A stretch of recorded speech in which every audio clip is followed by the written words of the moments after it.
Welcome to the Leadership Labs with DeepRec.ai, a podcast where we delve into the fascinating world of deep tech entrepreneurship, company founders, and venture capitalists.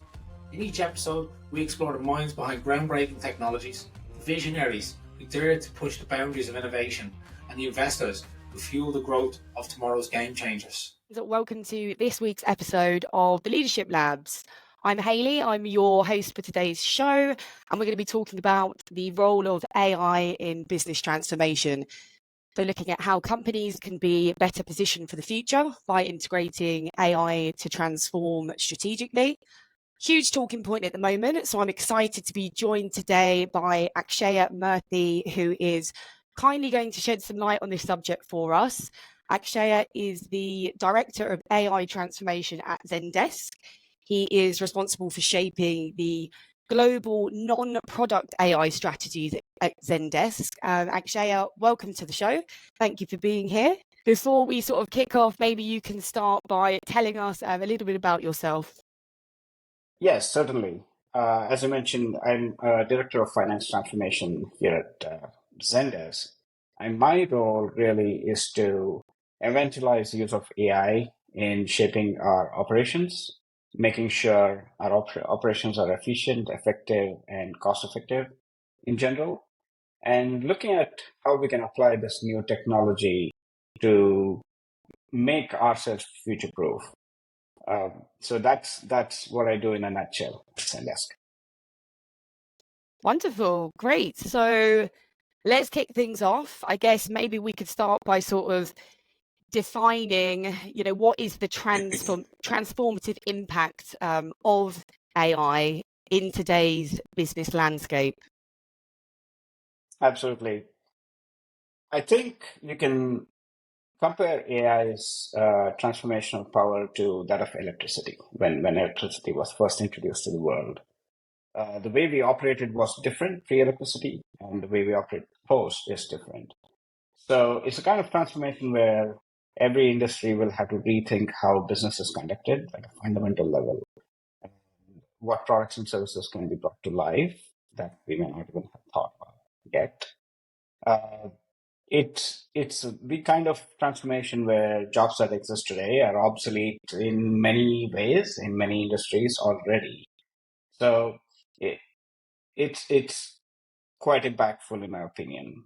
But also it's a very powerful tool in the hands of humanity. We can look at better education, cheaper education for the entire planet. We can look at using this technology for faster medical diagnosis, making operations and making life more sustainable on this planet. So a lot of potential. Also, of course, there's the negative side of any transformational technology like this, where it may disrupt a lot of jobs. It may disrupt a lot of the current ways of doing things in our world. So it's classic creative destruction, as they call it. Also, it needs a lot of energy to run in its current state. So given our climate crisis, where are we with using AI? So is it going to make it worse? Is it going to make it better? It's definitely a solution in some part, but it may contribute to the problem before helping us fix the problem. So in general, I think it's going to be very transformative. These are early days of tapping into that technology, and let's see where it goes. I'm hopeful that it's going to be a net positive for society. Absolutely. Certainly very interesting times that we're living in at the moment. So where do we start? Particularly in a world of big enterprises, how do we make that leap from 0 to 1? We have all this shiny new AI technology available. Where do we begin? Yeah. What's your thoughts? That's a good question. This is a problem you have with any new technology and enterprises adopting it, especially large enterprises. The first step, of course, is going to be educating the leadership of any enterprise that this is a new tech, this is what it can accomplish, these are the risks associated with it, and this is what we can do with the technology, and this is how much it's going to cost. In a lot of my interactions with executives in the tech industry, what I understand is the engineering group is fairly uh, ahead in understanding the tech and applying the tech. But non-engineering functions such as, say, human resources or finance or accounting, they're laggards just because they don't deal with technology as much on a day-to-day basis.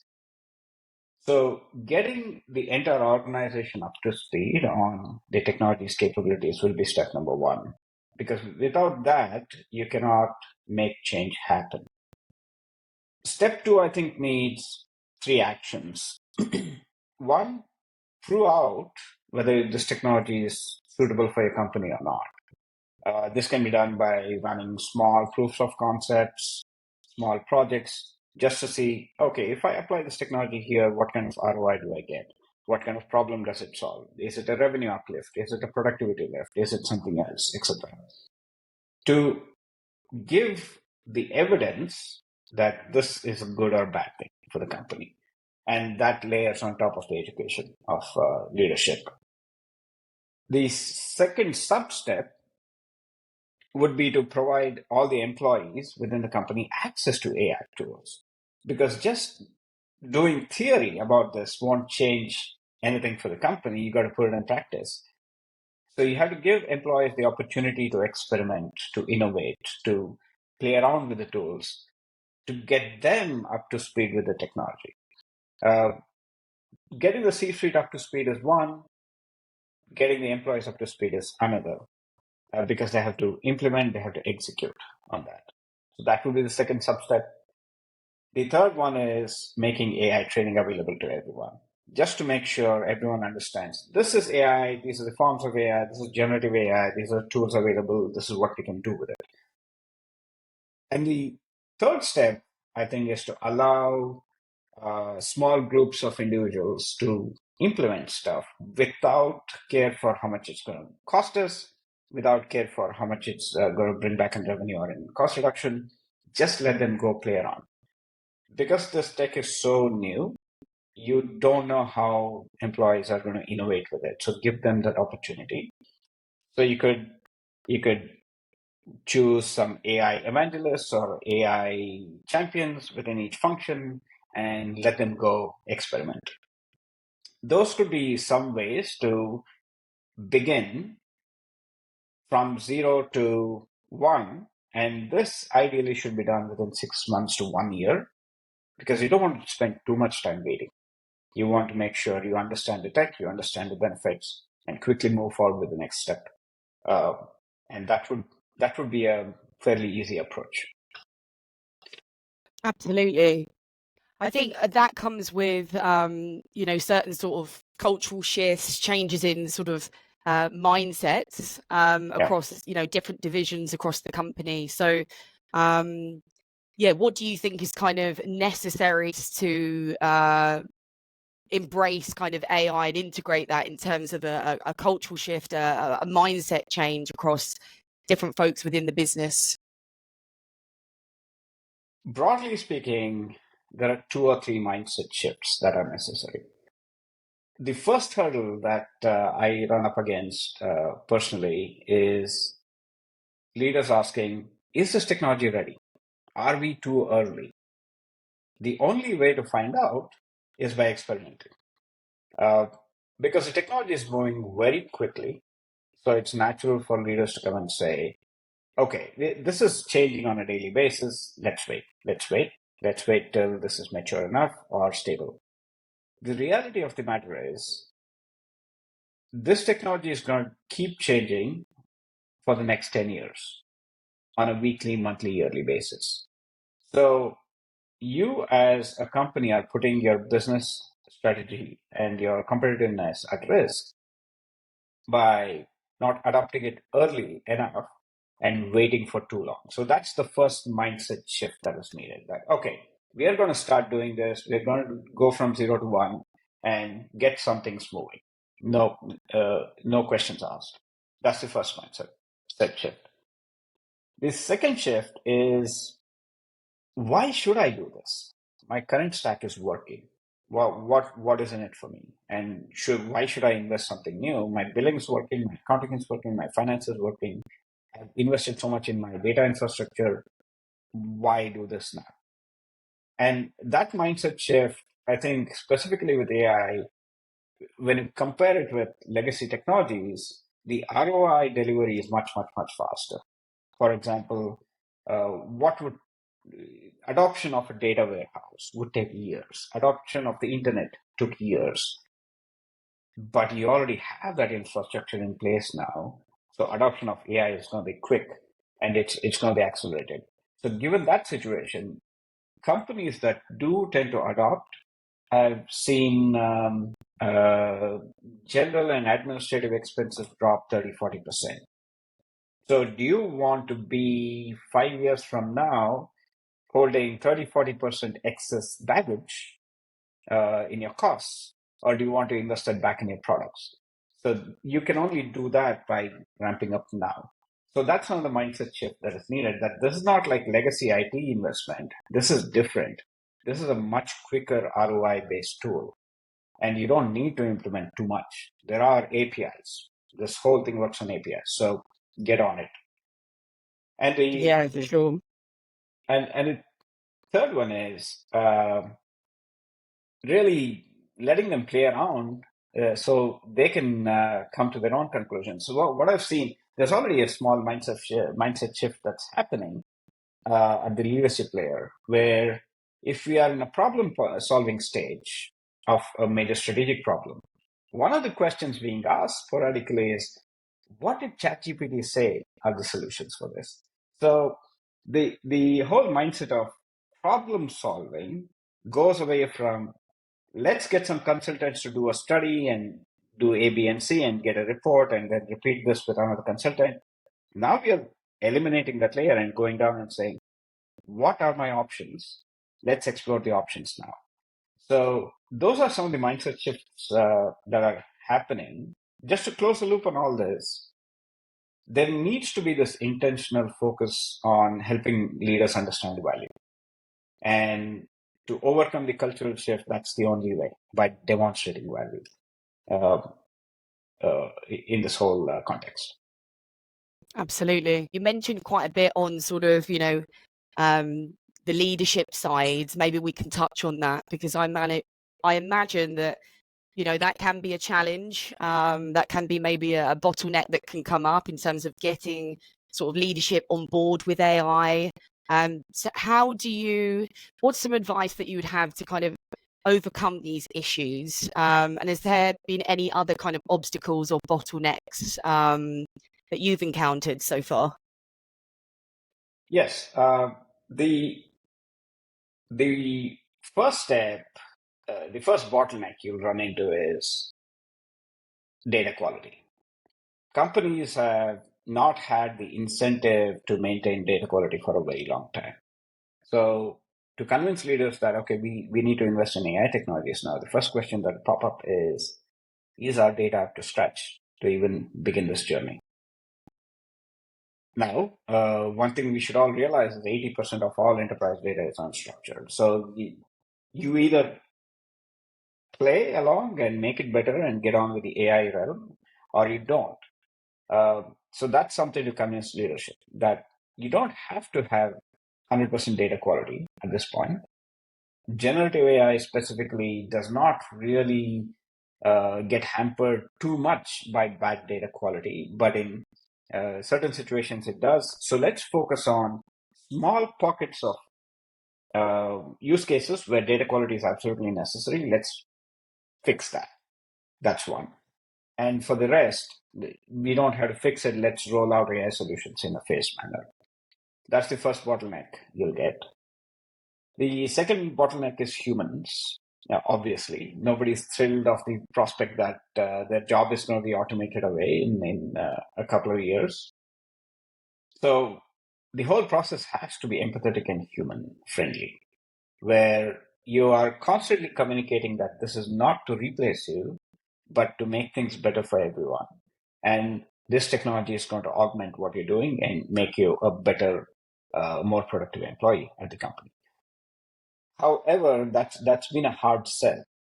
There's clearly a gap of confidence in the employee-employer relationship And that is something to overcome and on a consistent basis.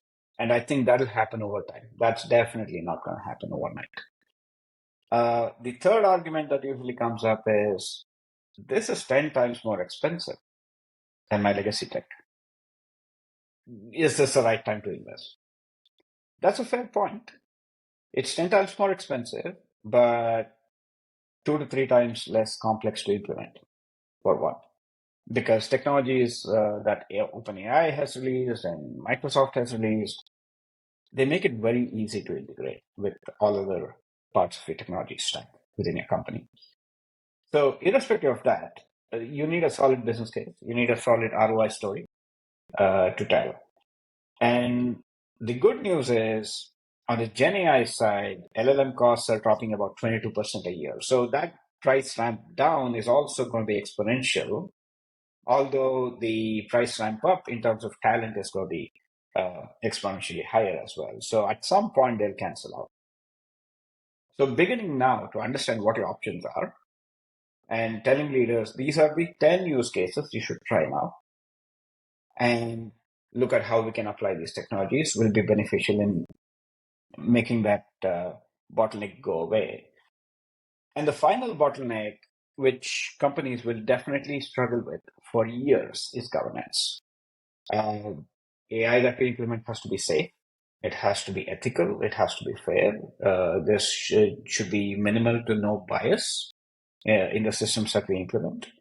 So companies really have to put solid effort into creating governance structures that are compliant with regulations, that are compliant with core principles of human values and how we operate in a fair manner.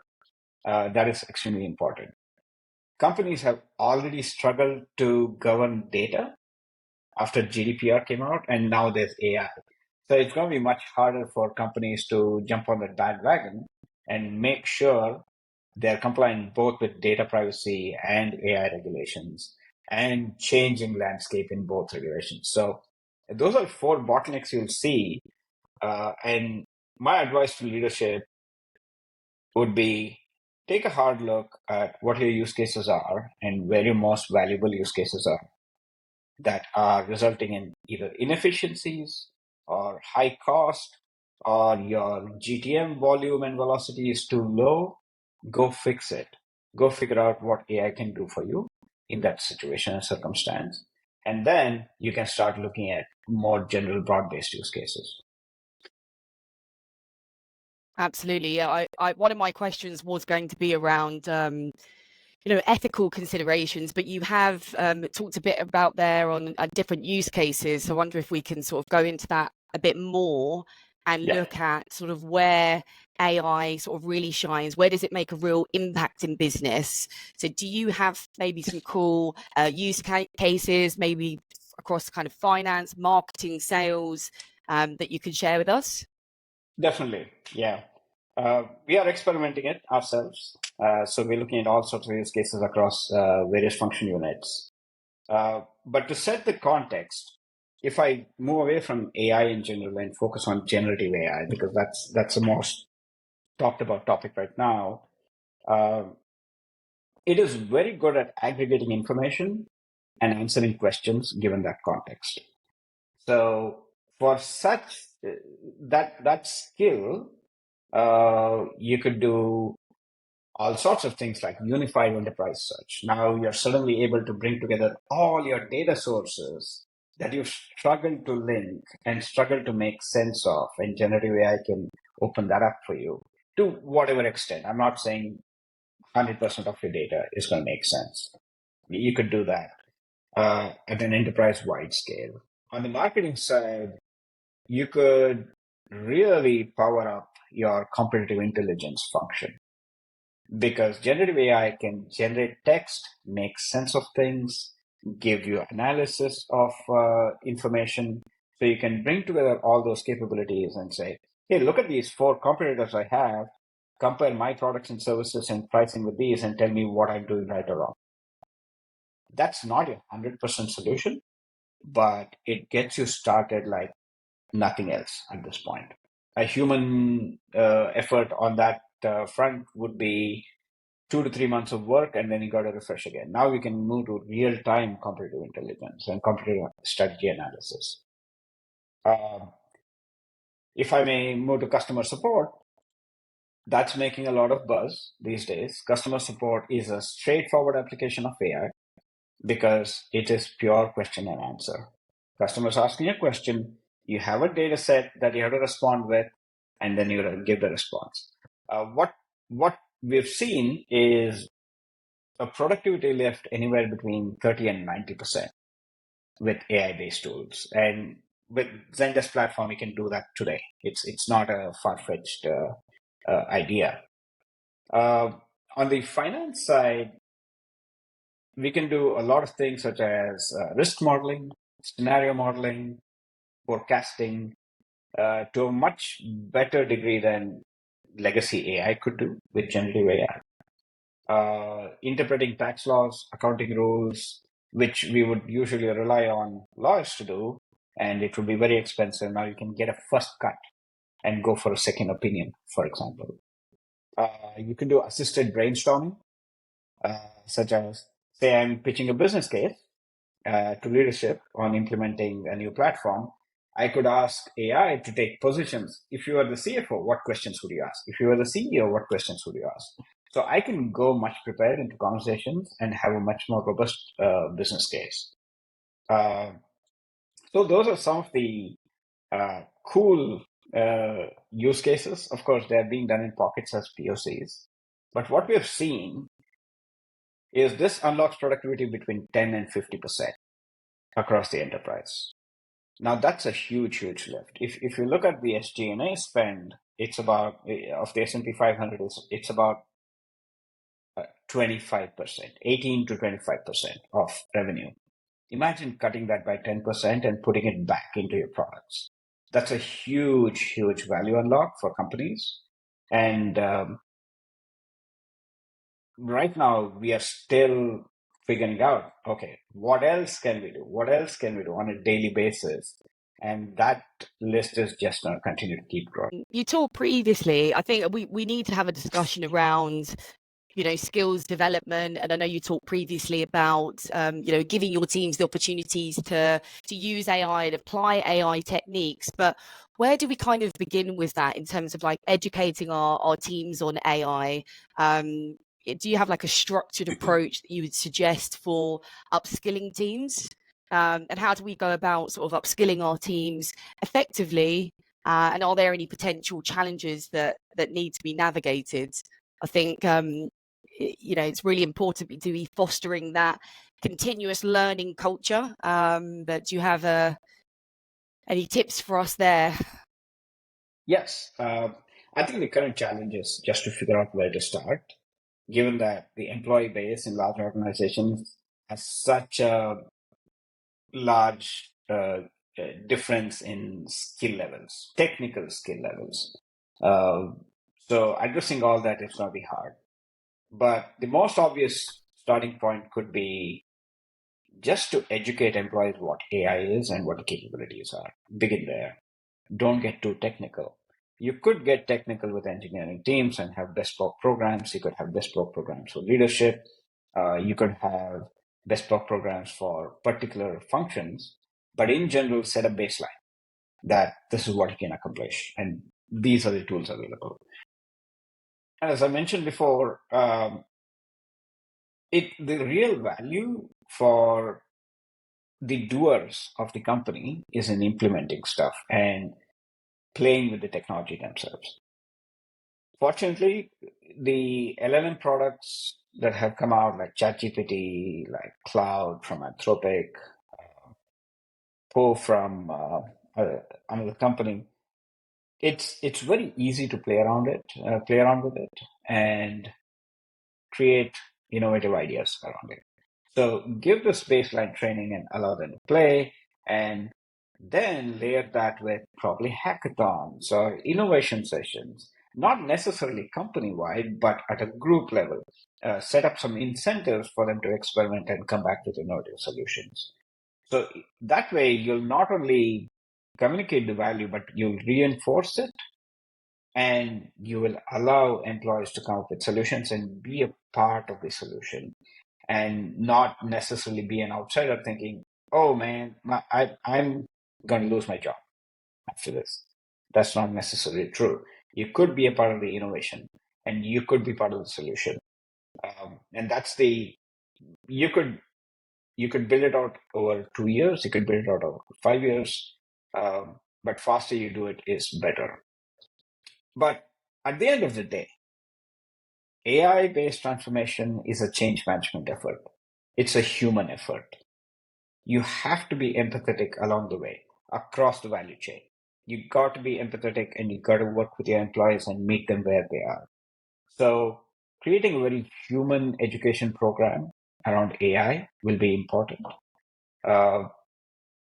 Currently, certain universities are providing such training. Maybe a program like that will be useful, as well as YouTube is your friend when it comes to education about AI. So getting that baseline going is really, really important. Excellent points there. So moving on then, look, considering how fast paced, AI is moving and advancements, to ensure that companies are sort of staying ahead of the game. What advice would you have for businesses as sort of starting their transformation journeys in such a fast moving space? Yeah, isn't it? It's crazy the speed at which we are moving. But I think we can take three simple steps, simple points to anybody who wants to do AI within the enterprise. I would say don't wait to start the journey. Begin now. Take small steps, experiment, realize the ROI, expand, and keep that process moving. Once you've done that, you'll probably have to build out an AI strategy for the enterprise where you think about, okay, we've built out all these POCs. Now let us look at how do we govern this in a good fashion and have ownership and maintain it so that this is implemented safely. And this is of value to the company instead of spending in 10 different places. In the end, what we have to realize is that in the next 5 years or so, most enterprise applications are either going to be AI native or they're going to be having significant AI capabilities. Irrespective, it's going to be incompatible with your current tech stack. So don't wait. Start thinking about how to transition to that and start now. Because 5 years is not too long in the enterprise context. It's going to shift quickly and start planning for it. Start building a strategy. Start lining up your employees to execute on that strategy and giving them the skills to do so. So that's all I would say in the current context. We touched on this a little bit previously around sort of ethical considerations. Are there any kind of specific points around kind of the ethics of AI that we sort of need to be mindful of and take into account when, we're deploying AI into these strategies? Yes, ethics and fairness should be foundational in utilizing AI, given how powerful the technology is, and that how easily it could be used for nefarious purposes. You want to protect your organization, your employees, and your customers from that negative side effect. So companies should start with the basics, really. Just outlining what are the principles we will abide by in implementing AI and how we use AI within the company and how we provide it to our customers. How will we ensure that the AI technology will treat our customers, our employees, our shareholders ethically and fairly? And how do we make sure that we can control the output from the AI and it's explainable? That if I make a credit judgment on an individual, I know exactly why that credit judgment happened. So explainable AI will become important. And how are we going to maintain regulatory compliance? And in the end, how do we ensure privacy is protected and that security is maintained? So start with the basics of confidentiality, integrity, and you'll get there. Define those principles first. And a good way to get there could be using risk frameworks like the NIST risk framework or the European Union's AI framework. Uh, Simple things like validity and reliability, safety, security, resilience, explainability, privacy, etc., is very well documented in how you can bring those frameworks together to make it work for your organization. Uh, as a company, beginning there, putting in place a governance committee, a set of leaders who are empowered to make decisions on behalf of the company in implementation of AI to make the right decisions and judgments will be the second step once you have the principles in place. Okay, we have the principles.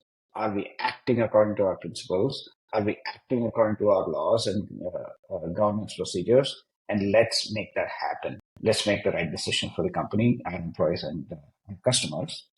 Um, that's those two steps would be a good start. Of course, selection of AI technologies is another piece where procurement has to be involved. So the procurement function providing guidance to functional teams saying, this is how we choose an AI technology. These are the parameters that you have to look at before you pick up a technology for implementation. And these are the minimum baselines that the AI should qualify for. So putting those guidelines and guardrails in place will set up an enterprise for success in choosing such AI technologies. Definitely. It's certainly interesting to see, where we're going to be in even a year, 2 years' time, 5 years' time. And I guess coming on to that, sort of looking ahead, like what trends do you anticipate sort of shaping the future of the landscape for AI-driven business transformation? I think, to your point, I don't think we'll have to wait for 5 years, 10 years. I think it will happen next year, given the kind of processors NVIDIA is putting out over the past 1 week. Very true. So I think if I'm a bit more cautious and conservative, in the next 5 years, I think the technology will be far more reliable, and resilient, and it won't be as immature as we have today. The reality is the current state of AI technology that we have access to is really bare bones compared to what you'll see in 5 years. And I think we will see product, services, business models that we haven't even thought of right now in 5 years that legacy enterprises should really pay attention to and transition to those business models or the new way of working in general. A lot of jobs that we don't see today will exist in shape and form that we cannot imagine today. A lot of jobs that exist today will not exist in 5 years. That's the reality of the matter. I expect the regulatory environment to get tighter and tighter around AI. We're already seeing that in Europe. We saw regulations in India that require regulatory approval for model releases, which they then backtracked on. But as countries start to realize that this is powerful and strategic in terms of technology, they'll start to put in place some regulations that every company has to abide by, much like GDPR. And that's going to get tougher to abide by. I also see several large enterprises going under because they just won't be able to transition to the new way of doing things, the new economy, the new AI economy. And a lot of new companies spring up. So you will see in 5 years, multi-billion-dollar companies that don't exist today. I also expect a lot of M&A activity as legacy companies try to buy up as much AI technologies and talent as possible. So watch out that space. There's going to be a lot of money changing hands. But in general, from an enterprise technology perspective, I see either a complete flip of the ecosystem into AI native technologies, or large enterprise players bringing AI technologies into the fold and helping enterprises include AI in their tech stack. Enterprise technologies integrate more AI services into their current offerings, so enterprises can adopt those AI technologies. However, it there is this debate currently that do we use a horizontal AI rail, much like enterprise data warehouse, or do we enable AI within each of our horizontal applications? That's something that will play out over the next 1-2 years as CIOs make that decision based on cost, productivity, etc. Another exciting area is multi-agent AI, like ChatDev and Microsoft AutoGen, which seemingly can do everything by interacting with other AIs. So I'm excited to see how that develops, because that can open up the possibility of AI-based operating systems. So think of it as a do-it-all app for the enterprise. It can do revenue, it can do finance, it can do everything, because you're essentially creating logical structures and delegation structures between AIs so they can accomplish a task. So excited to see where it goes, although I have been promised that my car is going to drive itself since the last 12 years. So we'll see. It's very true. The current journey is starting with SG&A cost reduction, but it'll end up into something really mature where companies want to really build friction-free business processes. Well, look, it's been absolutely lovely speaking to Akshaya. I think that's all we've got time for today. Thank you for joining us. It's been a pleasure to have you. Thanks for everyone for listening. It's been great to hear your insights. So take care, everyone, and thanks, Akshaya, and we'll catch you on the next Leadership Labs. Thank you. It was such a pleasure. That concludes another enlightening episode of the Leadership Labs podcast. If you found today's episode thought-provoking and informative, be sure to subscribe to the Leadership Labs on your preferred podcast platform or on YouTube. Thank you once again for joining us on this journey through the Leadership Labs. Until next time.